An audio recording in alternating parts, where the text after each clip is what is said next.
Hello friends, हमने पिछले lecture में कुछ मेम्ब्रेन प्रोटीन्स जो इंटीग्रल और जो पेरिफेरल प्रोटीन्स थे उनके बारे में जिक्र किया था। आज हम बात करने वाले हैं मेम्ब्रेन ट्रांसपोर्ट के बारे में कि मेम्ब्रेन में जो सेल मेम्ब्रेन है उसके द्वारा जो मॉलिक्यूल्स हैं वो किस प्रकार से एक साइड से आउटसाइड से इनर की तरफ और इनर साइड से आउटसाइड की तरफ कैसे आते हैं, डायरेक्ट आते हैं या इनडायरेक्ट आते हैं, उन सब के बारे में आज यहाँ पर हम बात करने वाले हैं। तो आज का जो हमारा लेक्चर है वो रहेगा जिन कुछ पंप हैं, कुछ चैनल्स हैं, कुछ कैरियर प्रोटीन्स हैं, उनके बारे में। आगे हम बात करेंगे active transport and passive transport की। अगर वीडियो अच्छा लगे तो लाइक कीजिए, अगर चैनल पर नए हैं तो सब्सक्राइब कीजिए, शेयर कीजिए और अधिक से अधिक शेयर कीजिए ताकि अधिक से अधिक लोगों तक ये वीडियो पहुंच सके और इसका फ़ायदा उठाया जा सके। पहले बात करते हैं मेम्ब्रेन ट्रांसपोर्ट की। तो देखो, अगर हम सिंपल वे में बात करें, जैसे ये मेम्ब्रेन है इस तरह से, ये लिपिड्स है, बाइलिपिड बाइलेयर है, ठीक है। तो देखो, दो मॉलिक्यूल्स हम कहे भाई ऑक्सीजन है, CO2 है एंड H2O। ये मॉलिक्यूल्स ऐसे हैं जो डायरेक्ट पास होते हैं किससे, सेल मेम्ब्रेन से डायरेक्ट पास होते हैं, इनके लिए कोई रुकावट नहीं है, ठीक है। क्योंकि इसका भी कारण है क्यों होते हैं, क्योंकि देखो, जब हम ऑक्सीजन और CO2 की बात करते हैं तो देखो, CO2 जो है वो हमेशा बॉडी से बाहर आता है और ऑक्सीजन जो है वो एनवायरनमेंट से अंदर लिया जाता है। H2O मॉलिक्यूल यानी कि जो H2 जल है, ये इसकी आवश्यकता हमारी सेल्स को, हमारी बॉडी को हमेशा होती है।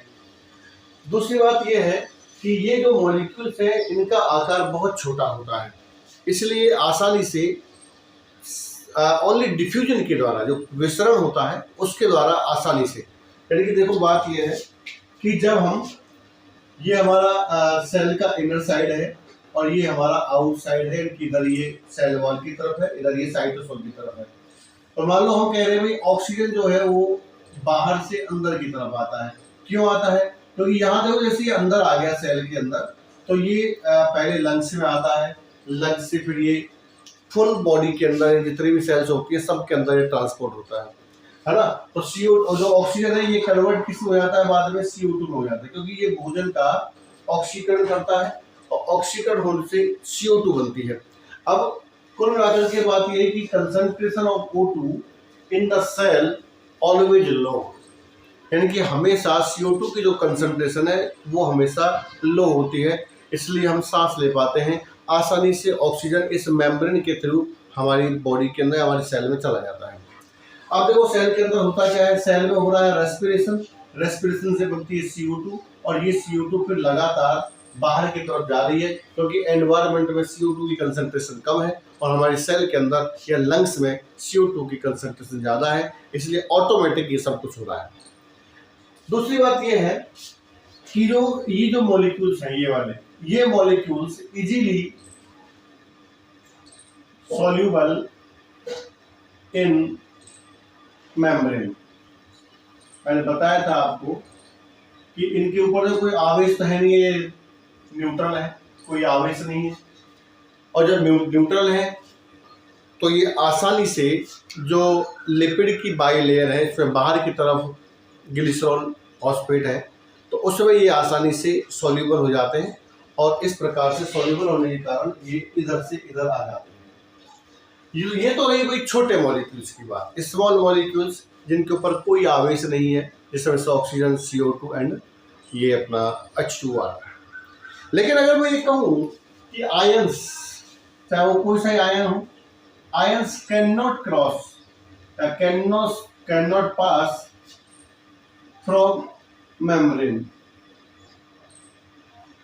To the inside and outer side. एक तो ये कि आयंस जो है ना, ये कभी भी सॉल्यूबल नहीं होते हैं इसके अंदर, ये जो सेल मेम्ब्रेन है, इसमें कभी सॉल्यूबल नहीं होते हैं। जब सॉल्यूबल नहीं होते हैं तो फिर ये बाहर से अंदर की तरफ नहीं आते हैं। नेक्स्ट, ग्लूकोज जैसे बड़े आयन, सॉरी बड़े molecule, glucose like large molecule, ये भी कभी पास नहीं होते, can not pass through membrane, यानी कि मेम्ब्रेन से होकर के ये भी कभी पास नहीं होते, केवल इनको छोड़कर। आयंस कभी पास नहीं होंगे, बड़े मॉलिक्यूल्स कभी पास नहीं होंगे। अब देखो बात ये कि इन सब को ले जाने के लिए, इन सब्सटेंसेस को ले जाने के लिए जो सेल मेम्ब्रेन है उसके अंदर 3 प्रकार की चीजें या 3 प्रकार के मॉलिक्यूल्स पाए जाते हैं। अब वो कौन कौन से मॉलिक्यूल्स हैं ये देखिए। एक तो है पंप, दूसरे हैं चैनल्स और तीसरे हैं कैरियर्स। ये 3 प्रकार के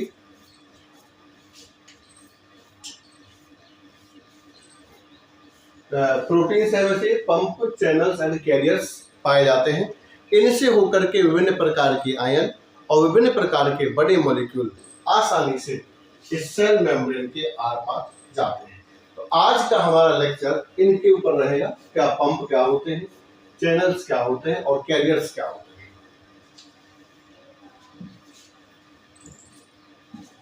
पहले हम बात करते हैं पंप की, कि पंप क्या होते हैं।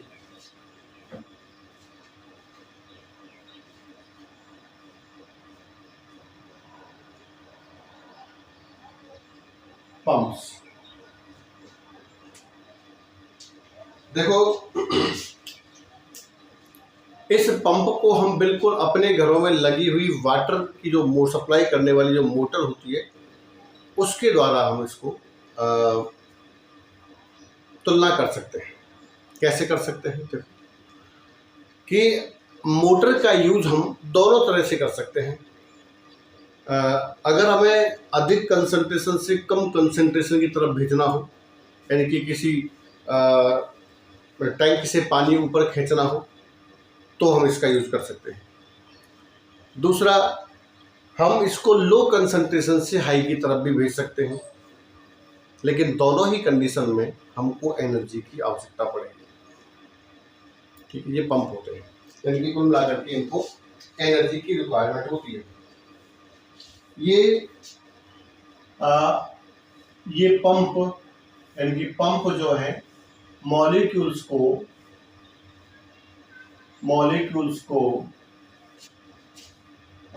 ग्रेडियंट, जो कंसंट्रेशन ग्रेडियंट है कि विपरीत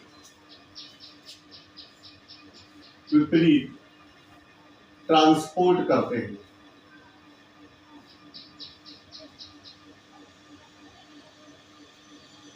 विपरीत ट्रांसपोर्ट करते हैं। देखिए कैसे करते हैं, ये करते हैं भाई, ऊर्जा का उपयोग करते हैं। और ये ऊर्जा का उपयोग करते हैं, तो इसमें एग्जांपल है Na ion, K ion pump, Na ion, K ion pump. ये इसको हम Na ion, K ion ATPase pump भी कहते हैं। Na ion, K ion ATPase pump, इस तरह से कहते हैं, क्योंकि ये एटीपी ऊर्जा का उपयोग करेगा। किसके लिए? आयनों को इधर से उधर करने के लिए। और देखो, अगर अकॉर्डिंग टू द ग्रेडियंट हो, कंसंट्रेशन ग्रेडियंट के अनुसार हो, तो एनर्जी की आवश्यकता नहीं है। तब तो क्या होता है, सिंपल डिफ्यूजन होता है, अधिक कंसंट्रेशन से कम कंसंट्रेशन की तरफ आयनों का प्रवाह अपने आप हो जाता है। ये तो होता है according to the concentration gradient. लेकिन जब कंसंट्रेशन के विपरीत ग्रेडियंट का विपरीत काम करना हो, यानी कि लो से और हाई की तरफ भेजना हो, तो उस कंडीशन में पंप काम में आते हैं। तो देखो मैं यहाँ पर मेम्ब्रेन का डायग्राम बना लेता हूँ। उनका जैसे ये मेम्ब्रेन है, ठीक है, यहाँ पर मान लीजिए Na आयन है हाई, और यहाँ पर है Na आयन लो।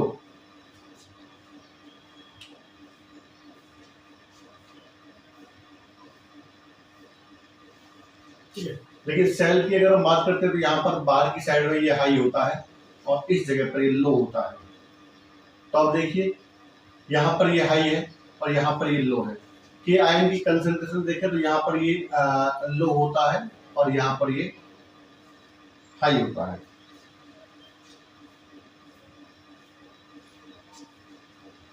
ठीक है।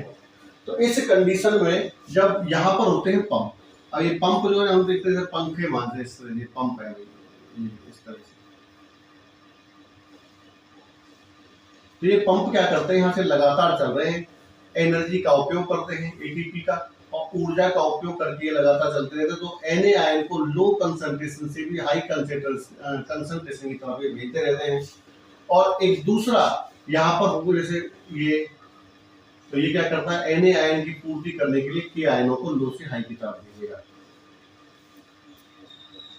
ठीक है। तो इस तरह से ये पंप जो होते हैं ये एटीपी ऊर्जा का उपयोग करके हमेशा हमेशा कंसंट्रेशन ग्रेडियंट की विपरीत दिशा में आयनों का ट्रांसपोर्ट करते हैं। ये होते हैं पंप। एच आयन पंप भी होते हैं, एन आयन की आयन पंप है, Ca+2 पंप होते हैं। और दुनिया भर के पंप इन मेम्ब्रेन्स के अंदर उपस्थित होते हैं।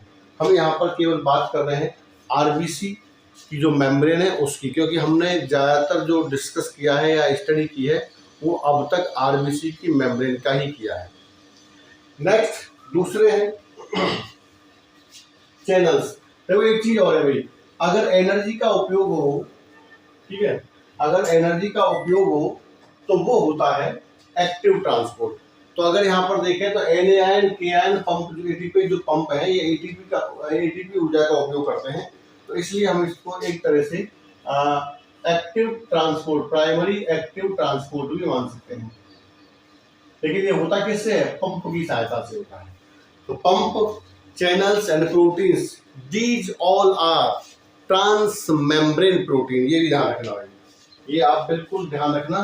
जैसे हम तीन की बात करेंगे, pump, channels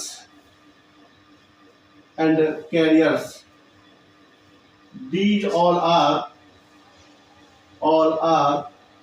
trans membrane proteins। और ट्रांस मेम्ब्रेन प्रोटीन्स क्या होते हैं ये हम आपको पिछले लेक्चर में बता चुके हैं। जो मेम्ब्रेन प्रोटीन्स था उसमें हम आपको बता चुके हैं। दूसरे हैं जिनकी हम बात करेंगे, दूसरे हैं चैनल्स।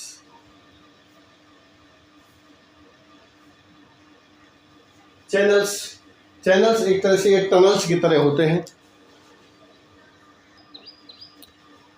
चैनल्स से हमेशा पैसेज होता रहता है, कि चैनल्स जो हैं इनसे लाइक ए टनल, यानी कि कैनाल की तरह होते हैं, सुरंग की तरह होते हैं, और इनसे हमेशा ट्रांसपोर्ट होता रहता है। ट्रांसपोर्ट होता रहता है,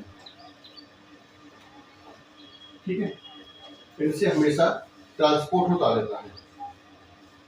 इनसे होकर के आयंस जो है वो भी आसानी से इधर उधर होते रहते हैं, कि आयंस जो है, आयंस फ्रीली पैसेज या पास थ्रू चैनल। ये दो प्रकार के होते हैं, टू टाइप्स ऑफ चैनल्स।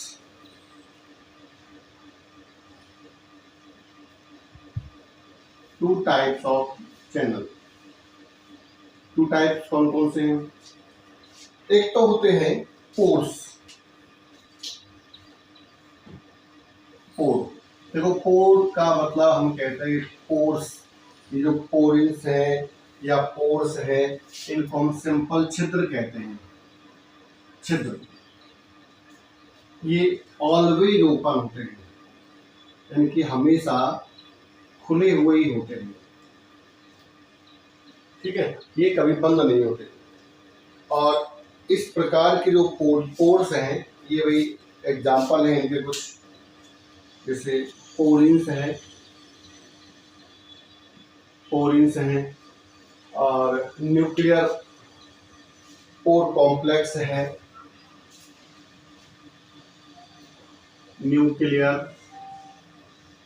और कॉम्प्लेक्स है, और एक होता है एक्वापोरिन। एक्वा मतलब पानी होता है और पोरिन माने होती है प्रोटीन। तो ये जल को इधर उधर भेजने वाले होते हैं, ठीक है। हालांकि जल का ट्रांसपोर्ट अपने आप होता है, लेकिन फिर भी एक्वापोरिन्स हैं जिनके अंदर से जल के अंदर कुछ आयंस खुल करके आसानी से एक साइड से दूसरी साइड में आते हैं। दूसरे होते हैं गेटेड चैनल। गेटेड चैनल, अगर इसका नाम ही गेटेड चैनल, तो जो ये गेट जो है ना वो हमेशा ओपन नहीं होते हैं, ऑलवेज नॉट ओपन, ऑलवेज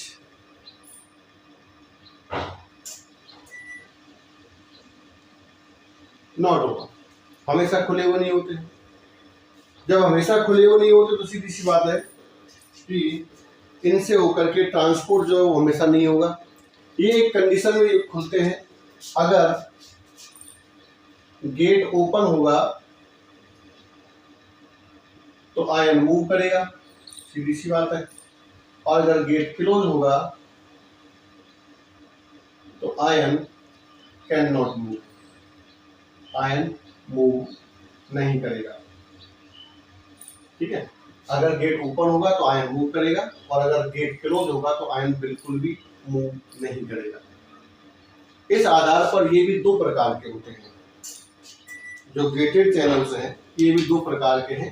पहला है, एक आ रहा है कि नहीं आ रहा देखते हैं, मिटा लेते साइड से, यहाँ देखते हैं। ये भी टू टाइप के होते हैं गेटेड। एक तो होते हैं लिगेंड गेटेड चैनल। देखो, लिगेंड एक मॉलिक्यूल होता है जो आकर जुड़ता है। मान लीजिए यहाँ पर कोई मेम्ब्रेन के अंदर ये गेट है, समझो ये गेट है, ठीक है, ये बंद है, लेकिन जैसे ही इससे कोई आके जुड़ता है इसको हम कहते हैं लिगेंड। तो ये लिगेंड जब आकर जुड़ता है तो लिगेंड के जुड़ने से ये ओपन हो जाता है, और जैसे ये ओपन होगा तो इस वजह से आकर के आसानी से जो आयंस है वो चले जाते हैं। इसको हम कहते हैं ligand gated channel, ligand gated channel. तो लिगेंड जो है अगर हम देखें तो जो न्यूरोट्रांसमीटर यानी कि एसिटाइल कोलिन एक न्यूरोट्रांसमीटर है।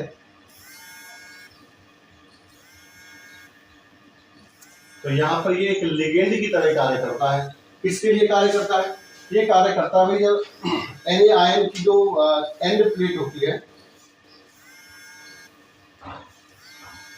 मसल्स के अंदर, मसल्स में जो Na आयन एंड प्लेट होती है उसकी जो ओपनिंग है वो एसिटाइल कोलिन न्यूरो।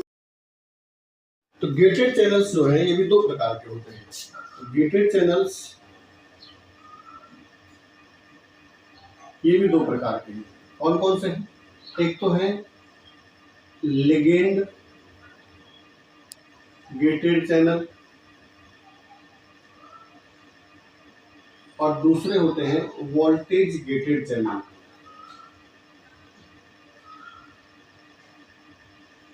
देखो, लिगेंड एक मॉलिक्यूल होता है, छोटा मॉलिक्यूल जो किसी जगह पर जाके जुड़ता है, ठीक है, लेकिन ये इसके जुड़ने का जो स्थान है वो भी निश्चित होता है, हर जगह नहीं जुड़ेगा, एक स्पेशल जगह पर जुड़ेगा। तो देखो, एक Na आयन गेटेड चैनल है किसके अंदर? मसल्स के अंदर।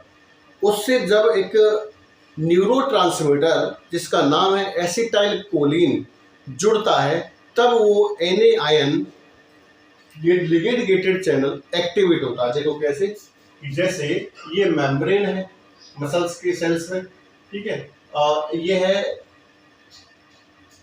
चैनल प्रोटीन, लेकिन ये बंद है। यहाँ पर मान लीजिए Na आयन की जो कंसंट्रेशन है इसमें कोई डिफरेंस है, ठीक है। अब बात है कि दोनों साइड में जब डिफरेंस होता है तब इनमें इस जगह पर जो न्यूरोट्रांसमीटर जिसका नाम है एसिटाइल कोलिन ये आकर जुड़ता है। तो जब ये जुड़ जाता है तो ये जो एक्टिवेट हो जाती है, इनकी जो लिगेंड है ये लिगेंड जुड़ गया है। तो लिगेंड के जुड़ने से ये जो चैनल प्रोटीन है जिसको हम लिगेंड गेटेड चैनल कहते हैं ये एक्टिवेट हो जाता है, तो ये ओपन हो जाता है। तो इससे आसानी से Na आयन इधर से उधर उधर से इधर आ जा सकते हैं। This is the ligand gated channel. एक होता है वोल्टेज गेटेड चैनल। तो देखो ये हाइट के अंदर काम करता है, हाइट में होता है। तो इसमें क्या है, मान लो यहाँ पर और इस जगह पर, यहाँ प्लस ज्यादा है, यहाँ माइनस ज्यादा है, समझो। यहाँ पर ऐसे मॉलिक्यूल्स हैं जिनके ऊपर धनावेश है वो ज्यादा है, और यहाँ पर ऐसे मॉलिक्यूल्स हैं जिनको ऋणावेश है वो ज्यादा है। तो according to the voltage gradient, ये वोल्टेज बन गया ना, बीच में मेम्ब्रेन है, यहाँ पर मेम्ब्रेन है, तो मेम्ब्रेन की दोनों साइड में जो आयनों का जो कंसंट्रेशन है वो इम्बैलेंस है।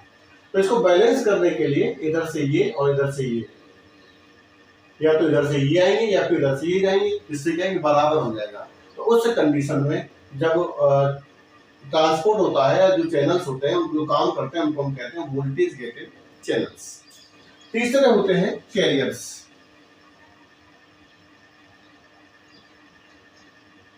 कैरियर्स ये भी प्रोटीन्स होती है। मतलब ये हमेशा, क्योंकि नेवर प्रोवाइड पैसेज या कंटिन्यूस पैसेज, इनकी लगातार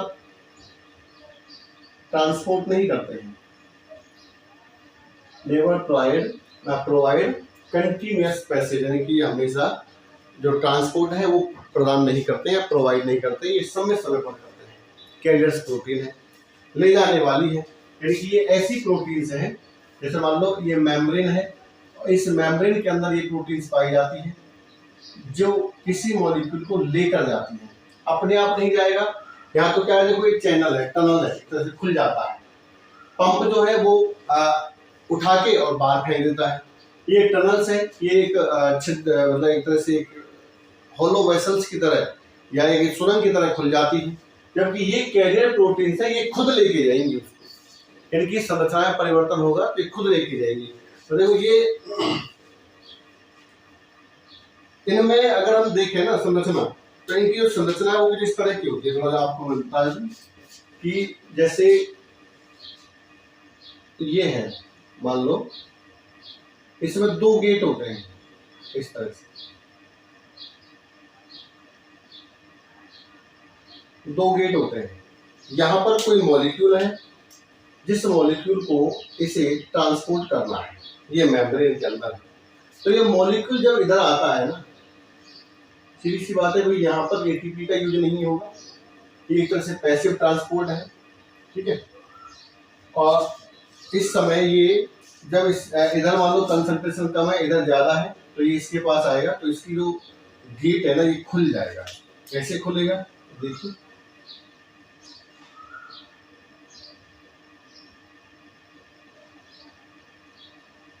इस तरह से खुलेगा और ये इसके अंदर आ जाएगा, या ठीक है। अब जब ये इधर से खुल गया, अब ये पीछे की साइड से बंद हो जाएगा।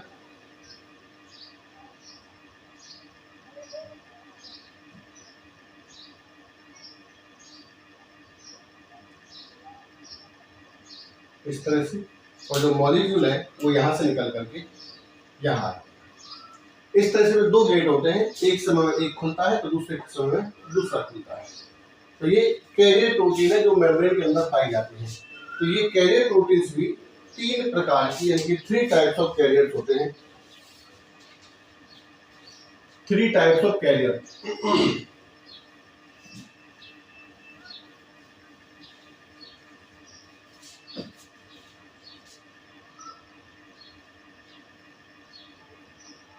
थ्री टाइप्स ऑफ कैरियर कौन कौन से हैं भाई, देखिए। नंबर 1 होते हैं यूनिपोर्टर, जैसा कि नाम से ही पता लग रहा है, यूनिपोर्टर केवल एक दिशा में जाएगा, ठीक है। जैसे मान लो केवल ग्लूकोज की जो कंसंट्रेशन है, तो ग्लूकोज की जो कंसंट्रेशन है वो ग्लूकोज ट्रांसपोर्टर के द्वारा एक साइड में जाती है। जैसे मान लो ये ब्लड वेसल्स के अंदर है, और ब्लड वेसल्स में इनके एरिथ्रोसाइट्स में यानी कि जो ब्लड है उसमें ग्लूकोज की कंसंट्रेशन लगातार कम होती है क्योंकि वो लगातार फ्लो कर रहा है, सेल्स की तरफ जा रहा है, ये ग्लूकोज को लेके जा रहा है, इसलिए आसानी से ग्लूकोज जो है वो आरबीसी के अंदर चला जाता है, ठीक है। यानी कि ये हाई टू लो चलता है, हाई टू लो चलता है, जहाँ पर कंसंट्रेशन हाई होती है उस जगह पर ये यूनिपोर्टर काम करता है और इसमें एग्जाम्पल के लिए है ग्लूकोज ट्रांसपोर्टर। ग्लूकोज ट्रांसपोर्टर मैंने बताया था अभी उस समय जब वीडियो स्टार्ट किया था उस समय कि किस प्रकार से ये जो ग्लूकोज मॉलिक्यूल है या आयंस हैं ये किस प्रकार से एक साइड से दूसरी साइड जाएंगे, क्योंकि ये बड़ा मॉलिक्यूल होता है। जब बड़ा मॉलिक्यूल इसके लिए यूनिपोर्टर यानी कैरियर प्रोटीन होती है जो इसको लेके जाते हैं। दूसरे है भाई सिम्पोर्टर।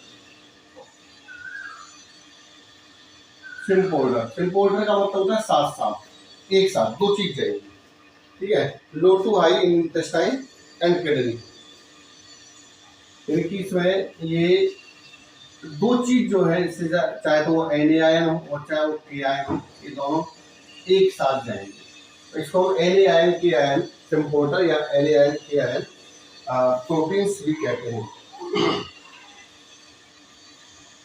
देखिए एक बात ध्यान रखें, सिम्पोर्टर में लो टू हाई चलते हैं, लो टू हाई चलेंगे, सिम्पोर्टर में साथ साथ जाएंगे, ठीक है। इनकी प्रोटीन्स जो है वो इस तरह की होगी। मान लो ये मैं बना रहा हूँ यहाँ पर इस तरह से, तो देखो एक ये यहाँ पर है इस तरह से, इसलिए मेम्ब्रेन है, एक मॉलिक्यूल यहाँ है और दूसरा मॉलिक्यूल सपोज यहाँ पर है। इसको बाहर आना है, इसको अंदर आना है। तो जब ये दोनों यहाँ पर जुड़ जाते हैं, ये यहाँ जुड़ जाएगा और ये यहाँ जुड़ जाएगा, तो इसकी संरचना चेंज हो जाएगी। अब ये ऐसे है तो अब ये ऐसे हो जाएगी इस तरह से, तो इससे ये मॉलिक्यूल यहाँ चला गया और ये मॉलिक्यूल यहाँ है, यानी दोनों साथ साथ चले गए, जैसे सिम्पोर्टर। तीसरा होता है सॉरी ये एंटीपोर्टर के लिए था, ये एंटीपोर्टर के लिए। सिम्पोर्टर के लिए साथ साथ जाएंगे, यानी कि एक मॉलिक्यूल के साथ दो जने, इनके दो साथ जाएंगे। एक मिनट,